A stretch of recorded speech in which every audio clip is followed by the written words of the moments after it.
somebody who's spent decades working on fighting hunger and food security, what for you defines food security for every Indian?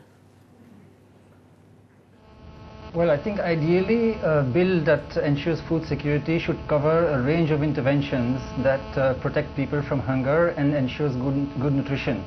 Now, good nutrition depends not only on the minimum food intake or calorie intake, but also on the quality of food and on other inputs like sanitation, clean water, healthcare, and so on and so forth.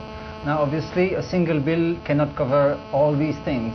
So it's not that with a single law you can actually eradicate nutrition in a country where half of the children are undernourished. But nevertheless, you can do something. And the problem with the current bill that is being examined by this group of ministers is that it's really a non-starter because it doesn't give people anything beyond what they already have.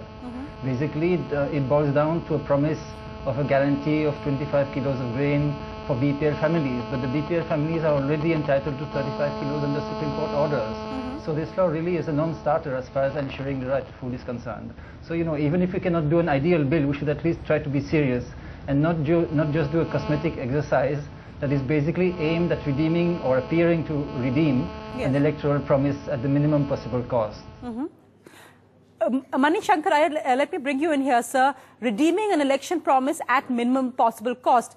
Is it ironic in a way that the two sides in this argument seem to be almost lined up with government on one side and Mrs. Gandhi on the side of activists like Professor Drez and Dr. Saxena as well? Is that it that politicians are trying to get away with the minimum possible, or does the government actually face no other fiscal reality given the current size of the deficit?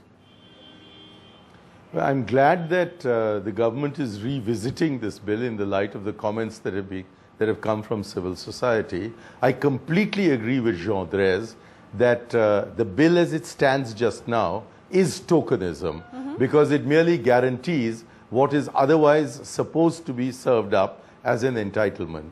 I also agree with him that that legislation by itself can guarantee nothing, but legislation by itself has the quality of concentrating minds wonderfully and of doing the stage setting.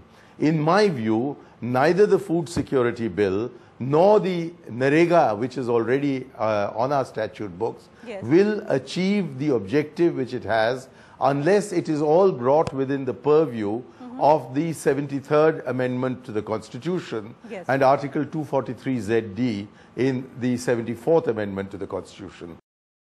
Tuba.com